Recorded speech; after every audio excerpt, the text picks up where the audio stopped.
Dear Jesus.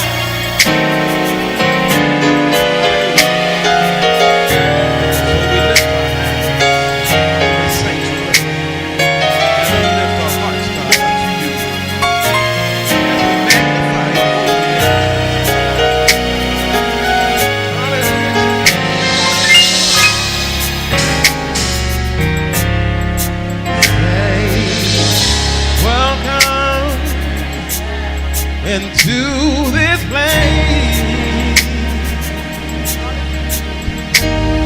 say welcome, Lord, into this broken vessel. You desire to abide in the presence of your people.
Come on, welcome to this place, into this building, Lord. Oh, we welcome you, Lord. We ask you to come in and sup with us, God, on this morning. God, we need you this morning. We can't do nothing without you, Jesus. In this worship service, God, set us captive free. Hallelujah. In the presence of your people, so we live our hands as we lift our hearts, as we offer up and unto your name. And one more time, welcome to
Hallelujah, Jesus.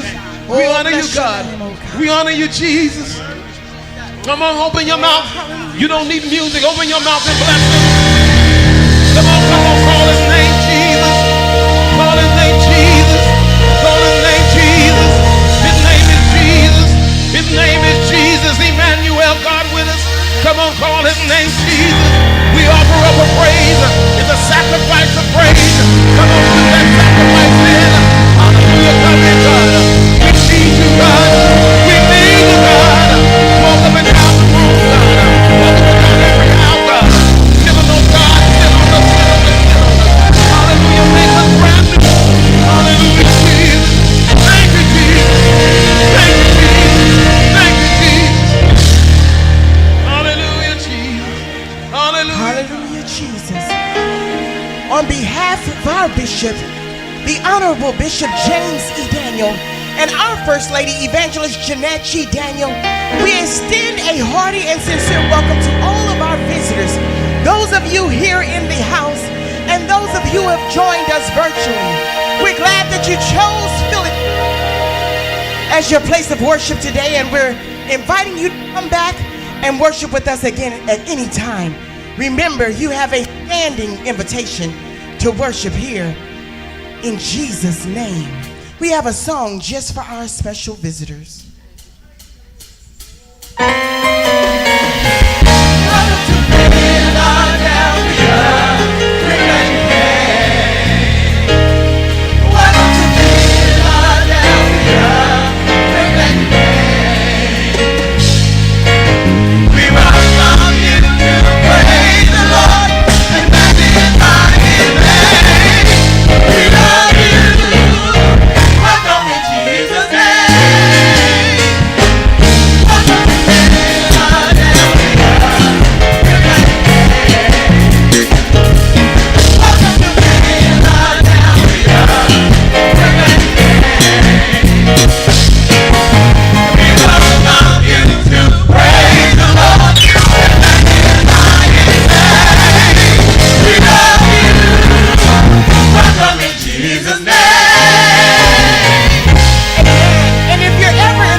Us at 3181 Destrehan Avenue, Harvey, Louisiana. Amen.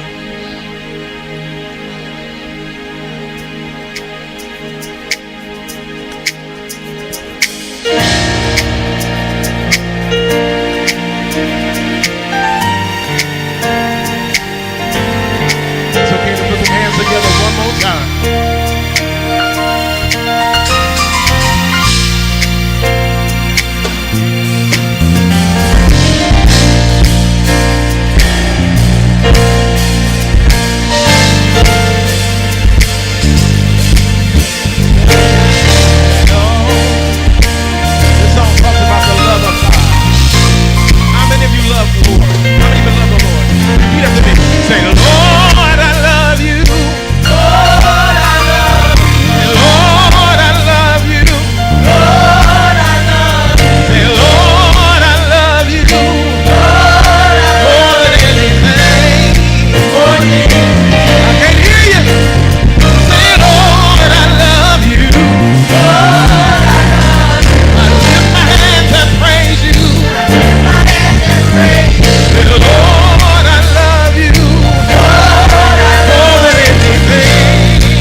Here we go. Say, Lord, I praise you. Lord, I praise you. I lift my hands and raise you. Lift my hands and raise you. Say, Lord, I praise you. Lord, I More praise than anything. you. More than anything. Come on, one more time. Say, Lord, I praise you. Lord, I praise you. I lift my hands and raise you. I lift my hands and raise you. Say, Lord, I praise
Say more than anything. More than anything. More than anything. More than anything. Come on, give it up for Jesus this morning. Come on, give it up for Jesus if you love him. Hallelujah. Oh. Come on and praise him. Come on and bless him. Thank you, Jesus.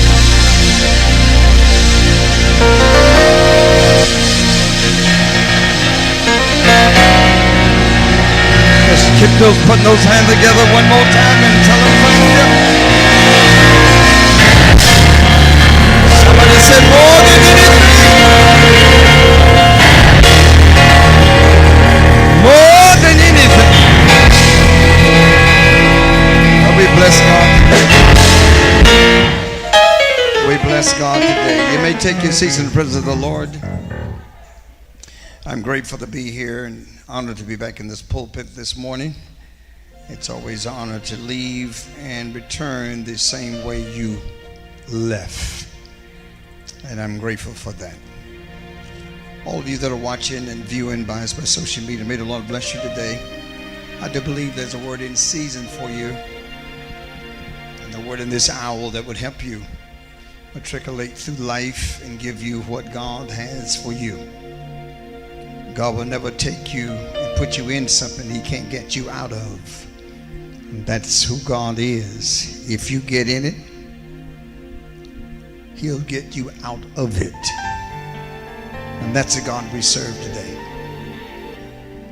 Thank God for the praise singers and the musicians, all those who worship me, God. How many of you just really, you know, I was here yesterday morning praying and just prostrate myself on the floor over there and just got caught up with Jesus. You know, church is not just something I do. It's something I love. Some people shack with God. Where the better terminology for you smart people is cohabitating. You know, you just put up with God because it's just something to do on the side. But I'm in love with him. I'm enamored with God. I like him. Not because he healed me. I liked him before he healed me.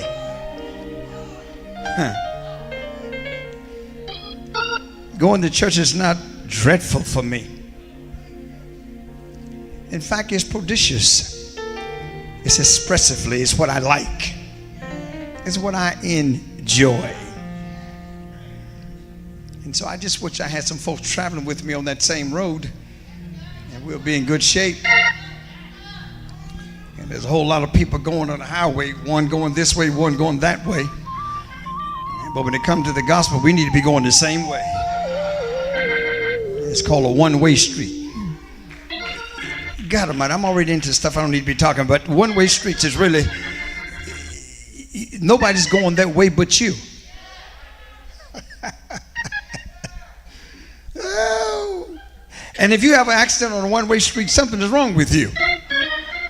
Because everybody should be going the same way. Yeah.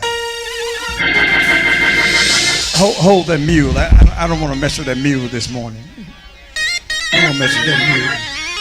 But listen, in the book of Acts, a very familiar passage of scripture. We've been there before. We will go back there today. It's been a minute since we've been there. Someone said, you keep preaching the same thing. You got that right.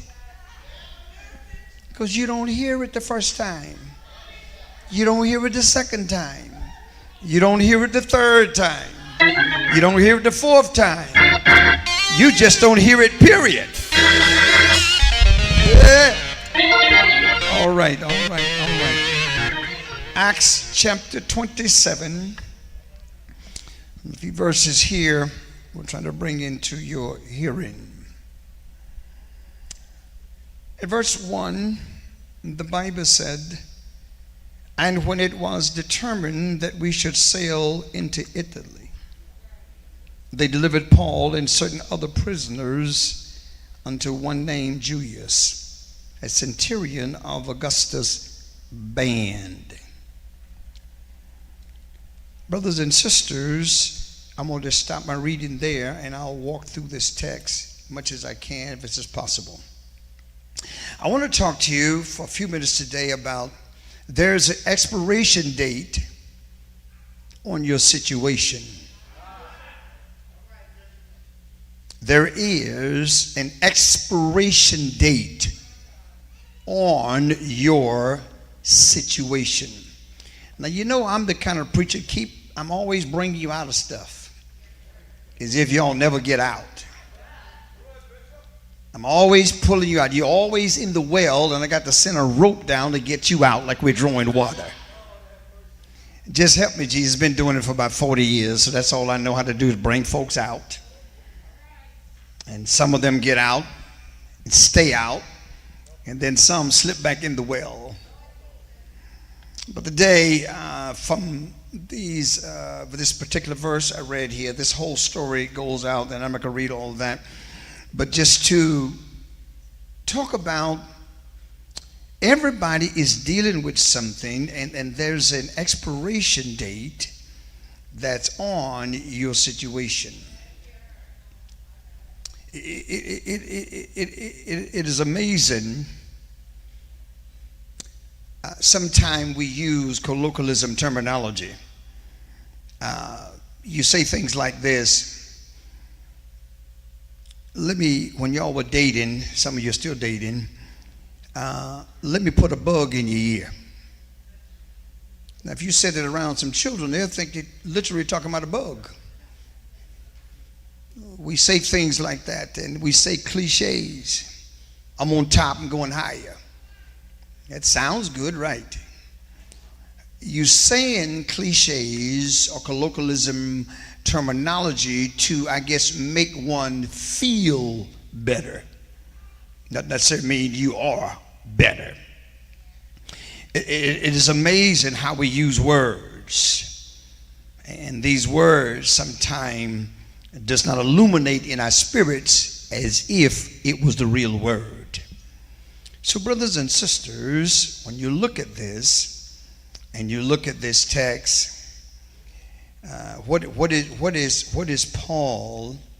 What is he trying to say to us? What is he trying to deliver and tell us that we need to do?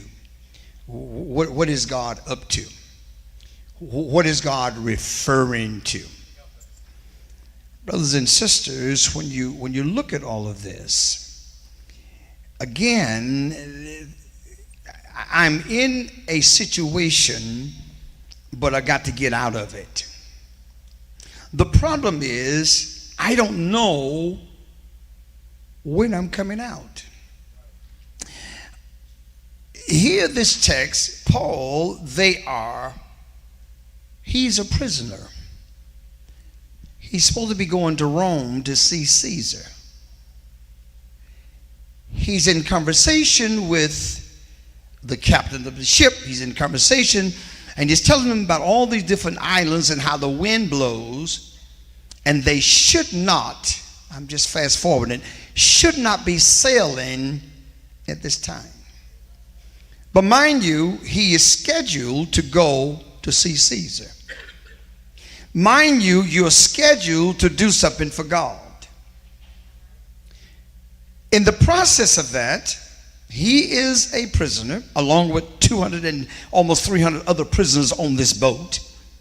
And they go to these different islands because they're taking cargo, coin and wheat and grain, so it can be deposited in those cities.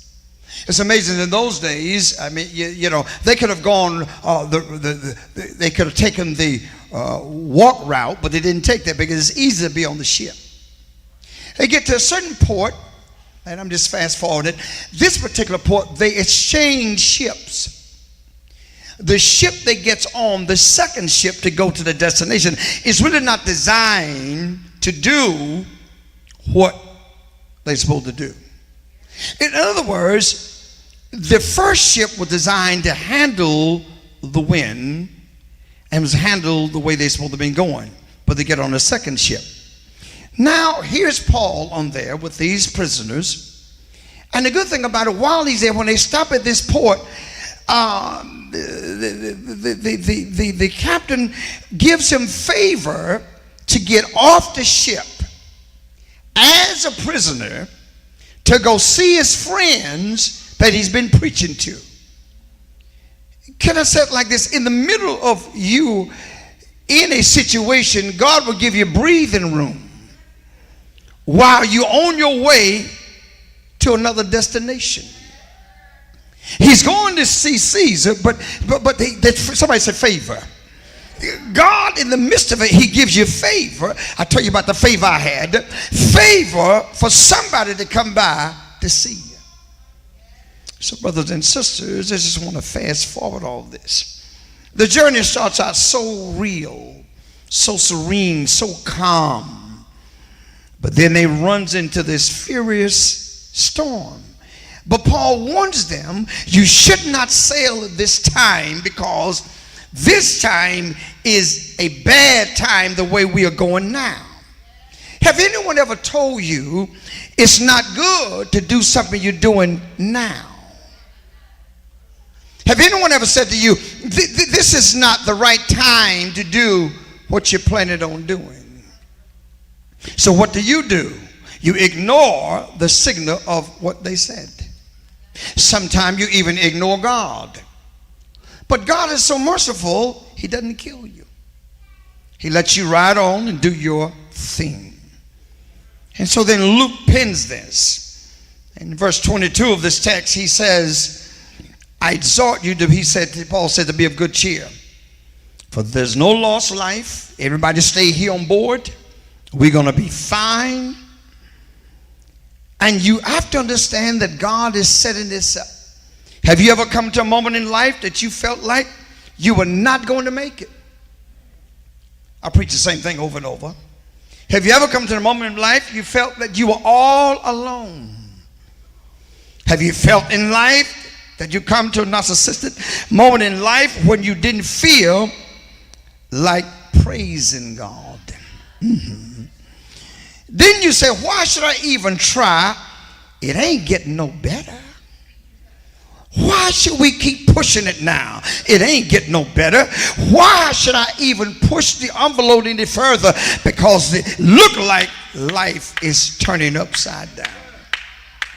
The truth of the matter is today, if you have not come to that crescendo in your life, just keep on living.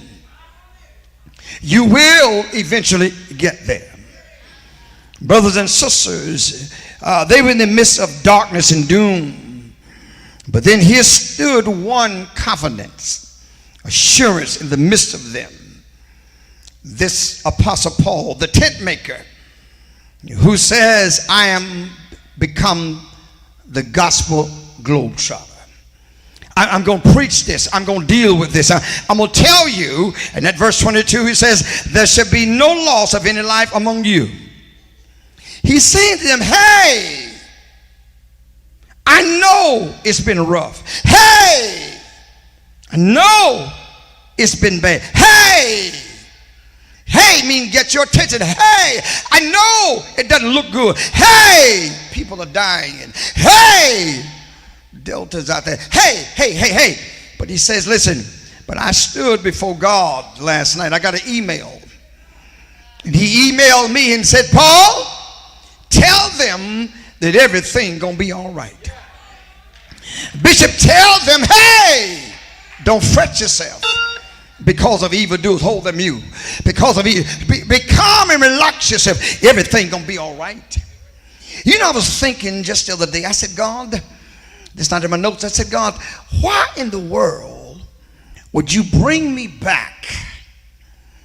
And he said to me, you see, you've been preaching all this stuff for years, but you never really experienced anything you've been preaching.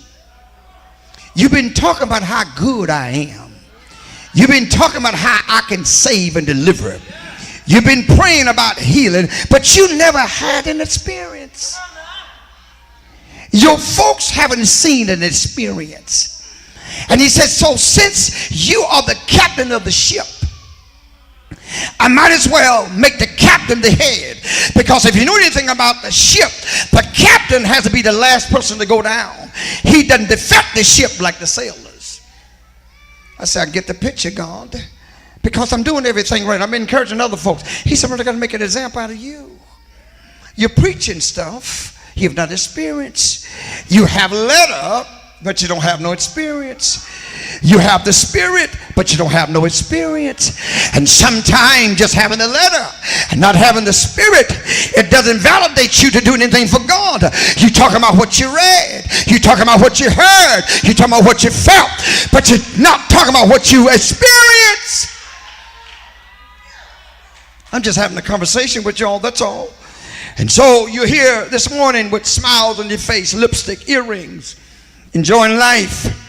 But the truth be told, if you take the mask off, not the one for COVID, but take the mask off in your life, you'll be revealed of who you really are.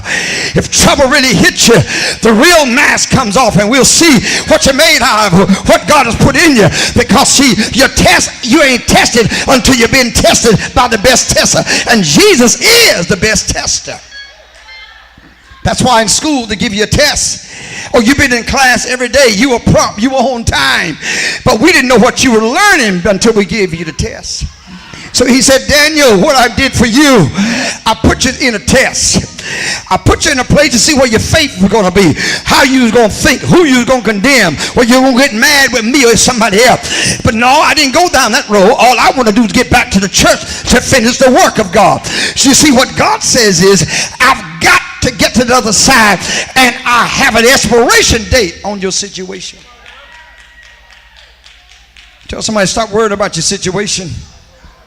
There is an expiration date. You trying to figure it out. Brothers and sisters, in Psalm 91, 11 and 12, for he gave his angels charge over thee to keep thee in all thy ways. And they shall bear thee up in thy hands, lest thou dash thy foot against the stone. When Lot was down in Sodom and Gomorrah, in stepped an angel and picked him up. Brothers and sisters, when God wanted Moses' attention, in stepped an angel and picked him up. What you fail to realize, when you're in your darkest moment, God sends an angel, steps in and delivers you out of your case. Hold that mule. When Isaiah's lip was unclean, in stepped an angel. Hold that mule for a minute. At the pool of Bethesda, when the man got there and he said, nobody was able to help me get in stepped an angel and troubled the water.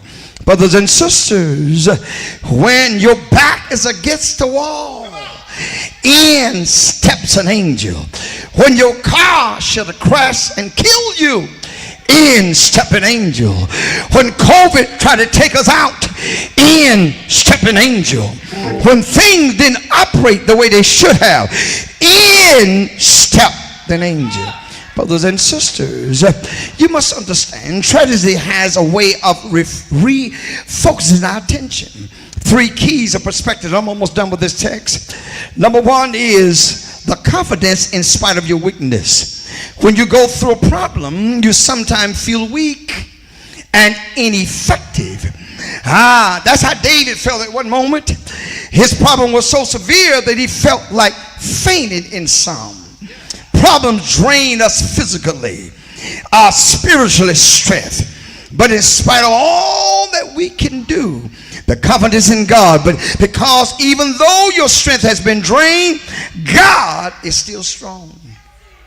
Number 2 is you have to be comfortable in where you are, in your feelings. When you go through a problem, your feelings have a tendency to take over in your life. You start talking crazy. You start talking nonsense, and you start fussing at God. If God is somewhere, he's the bad boy. I don't like God doing this, and I don't stand this, and I don't stand. Be quiet. The problem is you are not acting out your experiences with God. What he's trying to say is to you, I want to test you and see where you are. but you too busy complaining about God. That's for somebody out there. That's not for everybody. But you see, God promised his word that he will never fail you, and he promised he will never leave you. The third thing is committed. Commitment in spite of your discouragement. David also mentioned, he says in the biblical time, listen to this, people sewed goat skins together. In order to hold water or wine, they would hang it up in a room to dry. In the middle of the room there was a fire because the room had no chimney or windows. Sometimes the smoke and the heat became very intense. Listen to me. If the wineskin were left in the room too long, they would become black from the soot and shrivel up and crack from the heat. How many of you have ever felt that way before? You feel like the heat from your problems have dried you up spiritually, and you feel like you're going to crack up. Brothers and sisters, hey, brothers and sisters, we must understand today that God is trying to take us somewhere. You must understand in the movement of the text is there's another movement here where it says, when you know God is on your side. Look what he says in verse 23. Paul says, I am whose I am, whom I serve. This is parental care of God. Look at God. Whether you know it or not, God pays good child support. He has parental care. He does not leave you alone. He does not drop a seed and walk away. He's with you. Who are we? I'm glad you asked. John 1:12 says, we are the children of God. 1 Peter 2:9 says, we are the chosen generation, royal priests, a holy nation, a peculiar people, that we should show forth the praises of him. 1 Thessalonians 5:15 says, you are all the children of light and the children of day. We are not of night, nor of the darkness. Galatians 3:26 says, for ye are all the children of God by faith in Christ Jesus. Look what Psalm 107:2 says, let the redeemed of the Lord say so. Genesis 11:1-26 says, I am made in the image of God. Look what Matthew 18:16 said, we are the church built on a rock. I want the devil to come my way, because what he failed to realize, I didn't build my church on a sand. I didn't build my church on wood. I didn't build my relationship on something placated. I didn't build my relationship on something that wasn't had a foundation. This church wasn't built on sand. It was built on a foundation to hold you. And so when God comes in your life, he builds you up. He gives you a foundation. And so when the devil try to huff and puff like the three little pigs and try to blow your house down, tell him you can blow all you want to, but I've been built on a foundation that ain't going nowhere. Clap your hand and give him praise. Just hold that mule. I'll be all right. But so you must understand then. So then when we people don't know who they are and whom they belong to, they give up hope. They lose their identity. They turn to drugs. They turn to complaining. They turn to anything bitterness. They turn to suicide. They turn to unforgiveness. But listen. When you know that you know that you know that you know, you can say like Paul says, who can separate me from the love of God? I don't care what come my way, it cannot separate me, because I have an expiration date on my situation. It's getting ready to unfold. I don't know the time it's gonna come. I got some things pending right now. I called the other day and they said, we can't tell you the exact time, but we know you're in the system and just a matter of time, but we don't have a date. Can I take you further with this? Jesus says, I'm coming back for a church without spot or wrinkle. We don't know the date, nor the time, nor the hour, but we do know he's coming back.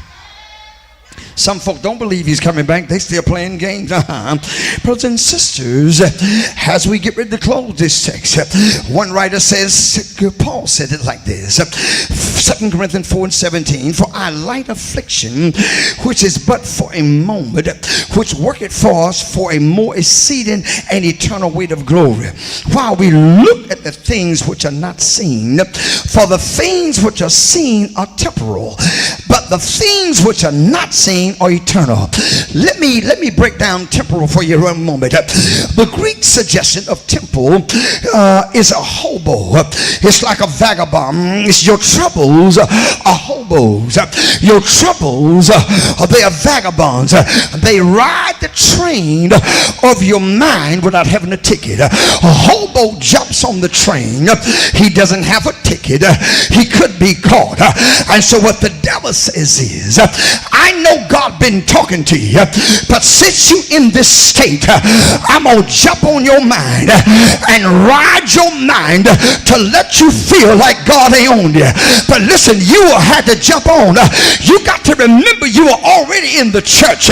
You're already saved. So when something come to you, it's coming after what God put in you. So he's too late. He's jumping on your train of your spirituality when he and he should have been off. Oh, I just waste everything there.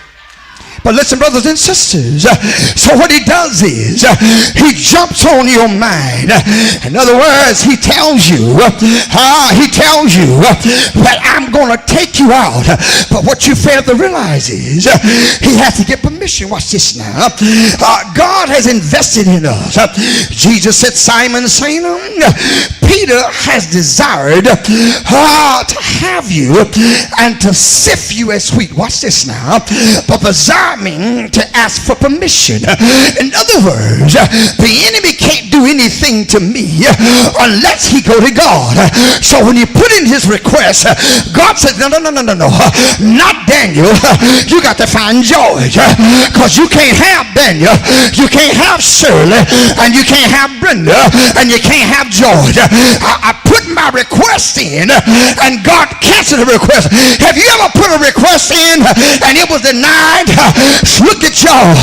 God has denied some of the devil's effort. He come to get you. He said, denied. You can't have it. It's denied. Tell somebody we just having a conversation. Brothers and sisters, I know you hold that mute. And so then the sift word is called sanon, to riddle or play with your thoughts. So he come to riddle you. He come to riddle your mind, to massage your thoughts of God. In other words, he has permission to put a puzzle in your life. In other words, you're trying to figure out the puzzle. But what he doesn't know is God didn't give us a spirit, but power and sound mind, love. He didn't give us a spirit of doubt, because we have to understand him. Let me move. I'm almost done with this text. The third move of the text is God is at work in your life. Look what he says in verse 24. Fear not, thou must be brought before Caesar. Look at yourself and say, I got to be brought before God. I got to finish my course. In other words, Caesar has given thee all to sell thee, providentially arranged by God. Can I tell you, as I digress, providentially last year Jesus arranged my sickness. Providentially he set me up for me to understand him. I had nothing to do with it. I was doing fine, enjoying myself, but providentially he called my number out.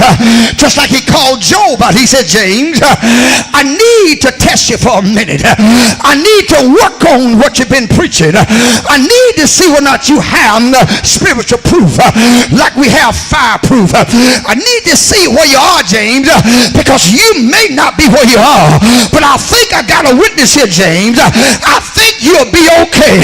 I believe I selected the right one. Hey, you better be glad God didn't call you, because you may not have been ready to go through what you're going to put you through. Clap your hands and tell him thank you. Oh yeah. Brothers and sisters, so then watch this. It is in the purpose of God for you to finish. It's in the providence of God that He's sovereign will for you to finish. Everybody say finish. In other words, say I have an expiration date on my situation because you have the purpose of God on your life and destiny of God on your life and the favor of God on your life. You've been flying. I was just flying this past weekend.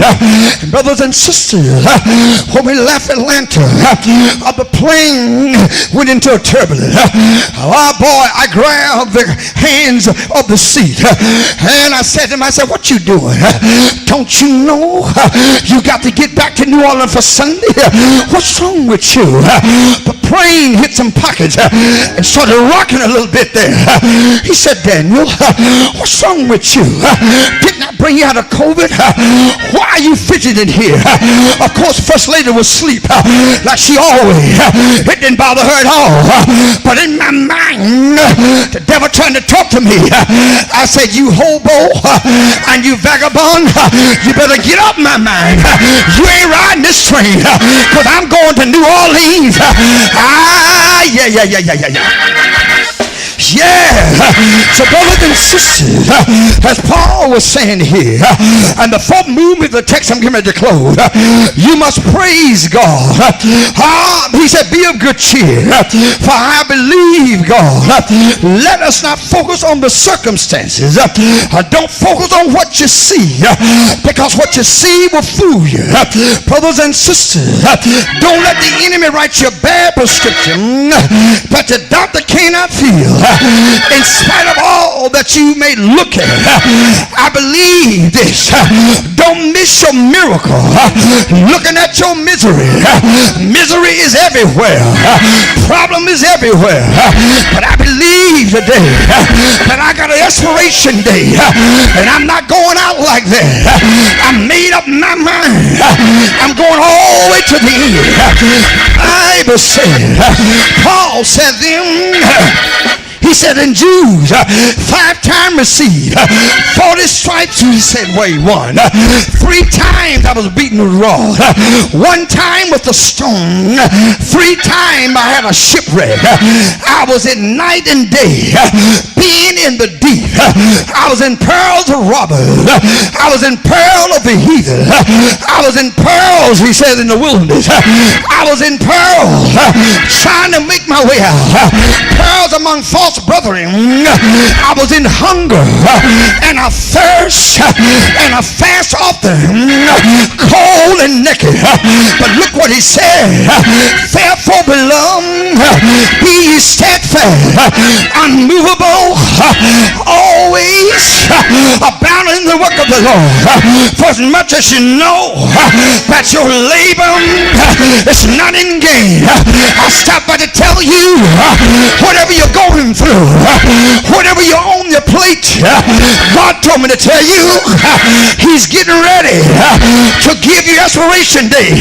So all you got to do is hold on and hold out. Be strong, because the name of the Lord is a strong tower, and the righteous run in it, and they are saved. These light affliction is but for a moment. So tell the devil, whatever you're trying to do, it ain't gonna work, because I'm going to Rome. I got to see Caesar. I got to complete my course. I'm not going out like that, because I've been here too long. I've been praying every Saturday morning. I've been praying when I didn't want to pray. I've been jumping when I didn't want to. I've been jumping when I didn't want to jump. I said, Lord, help me.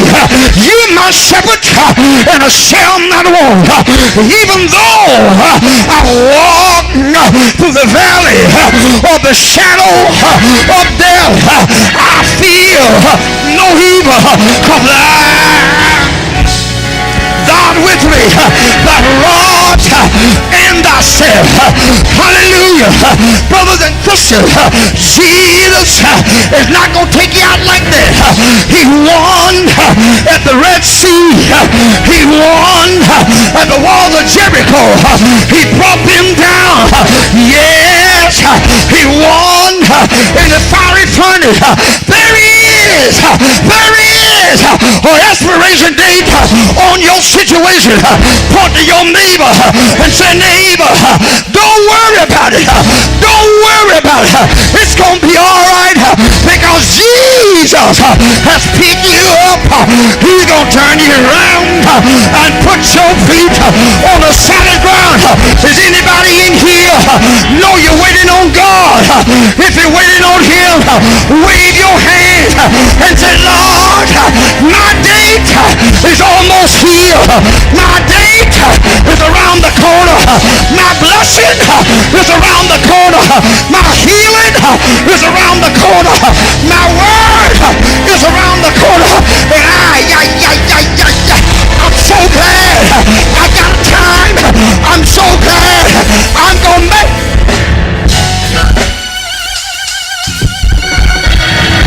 Woo! Slow down. Say yeah! Yeah, yeah. Woo! I knew I had an experience. I was saying, Lord, I know it's there, but when you gonna reveal it? Look at somebody and say, you know what? I'm gonna say it like you all say it, my brother. I'm not even worrying about that. Say it like this, bad English. I'm not even worrying about that.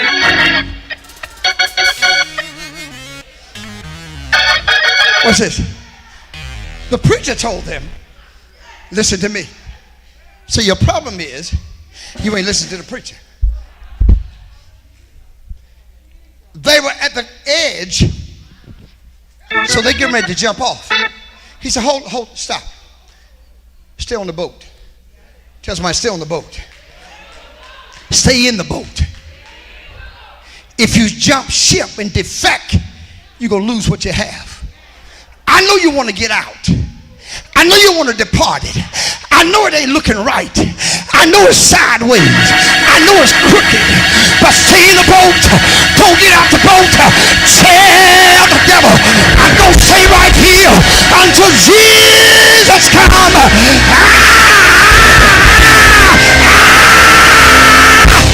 Don't stay here until my chains take place. Woo! What's this? What's this? They're in the boat. The preacher said, don't leave. They're ready to jump. They're ready to flip. He said, don't leave. He said, now watch this. We're going to get to the edge. We're running aground.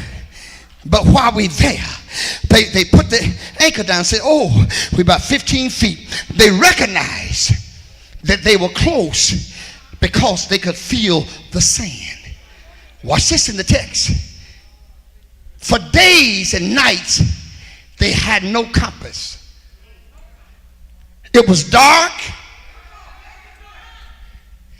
God intentionally made it dark. They moved the ship by the stars and the sun. So they had no direction. Then they had to turn the ship loose and let it float on its own, because if they went, I was in the military, if it went with the wind, against the wind, they'd have been messed up. So sometime God turned you loose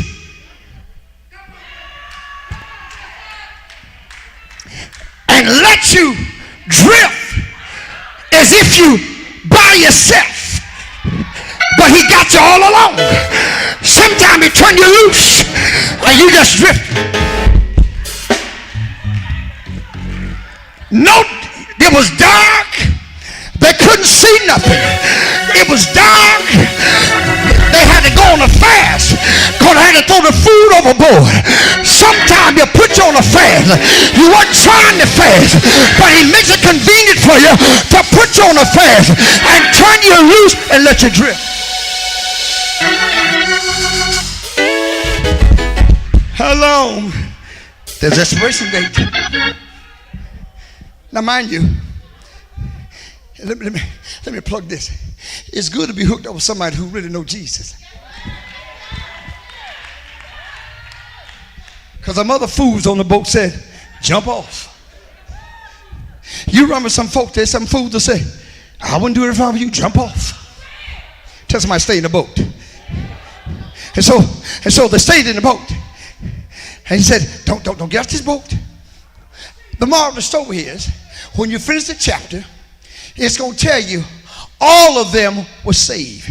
But look at what they went through all those verses. But they listened to the man of God. He led them and he said, God talked to me and told me not what the computer said, not what Google said.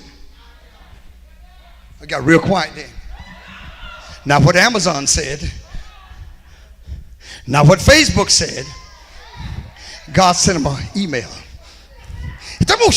And so when God is talking to you, close up Facebook. Because you got some Facebook friends gonna get out the boat. You got some Facebook friends gonna say, I wouldn't do it. You got some Instagram friends say, oh no, I wouldn't do that. But when God says stay in the boat, stay in the ship, don't defect the ship, stay on board, because we all gonna end up safe. Because first of all, Paul had to see Caesar. How you gonna kill the man who got to go to court? How you gonna kill me? I gotta go to court. I gotta meet God and tell him all about it. And so the Bible says when they got close to the edge, the sun came up and they recognized, oh, we see ground. Now watch this now. Watch this. They were almost there. Look what happened to you.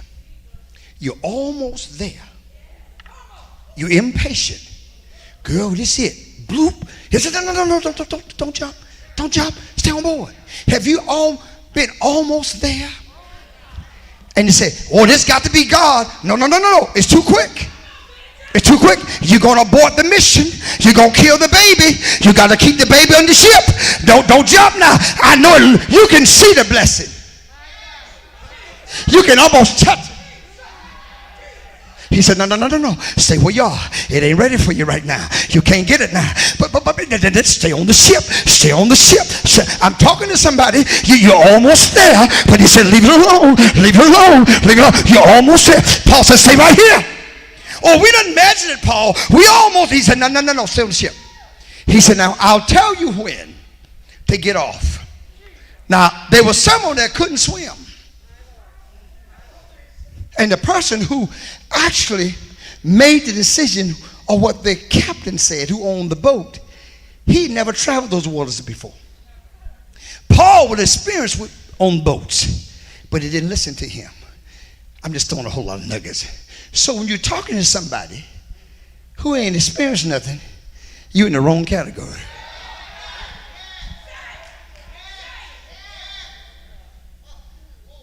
He never done it before. Why are you talking to him?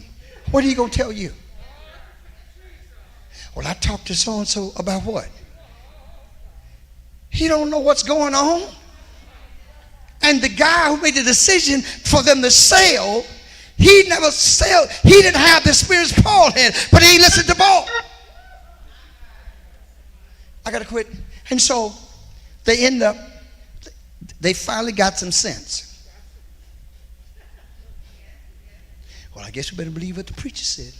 Finally, I've been missing everything else, so maybe the preacher is right on this one. I don't want to mess with y'all. And so Paul says, basically, James Daniel Theology 102. He says, those who can swim, now get off. Those who can swim real good, put somebody on your back. And those who don't want to do that, grab a piece of the ship that's already broken up and then float on in. And all of them got in safe.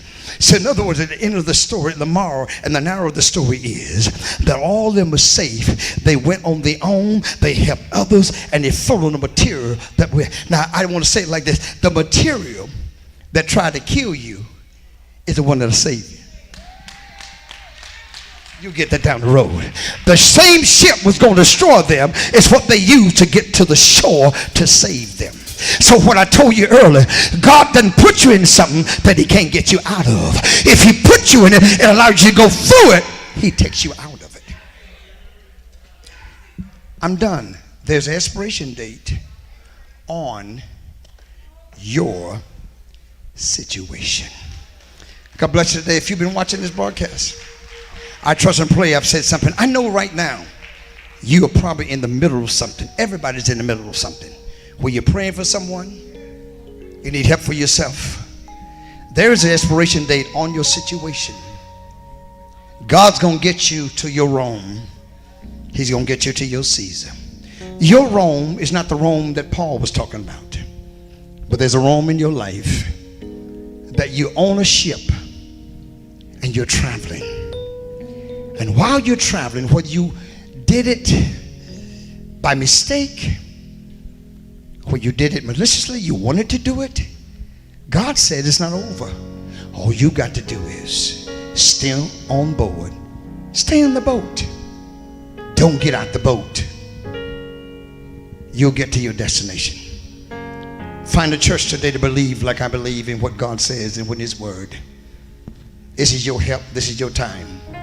It ain't over for you. Life is just beginning for you. And whoever I'm talking to, just ask God to help you right now. Ask him to come into your life. Ask him to give you a second chance, a third, fourth, fifth, whatever chances it may be, and he's willing to do it. You will get to your own. Bless you. Last thing I tell you today, if you're watching this broadcast and you've enjoyed anything we said and done here, please seed into us. Your seed is going to good ground. I promise you that. Anything I touch, God blesses it. Anything I breathe upon, God blesses it. Because I'm his favorite. And I want you to become his favorite as well. Bless you today. Sow that seed. Look on the screen. You'll see it. Givelify. Cash App. Or you may mail your offering if you desire to do that. 3181 Destrehan Avenue, Harvard, Louisiana. God bless you to life. We love you to life. And there's nothing you can do about it.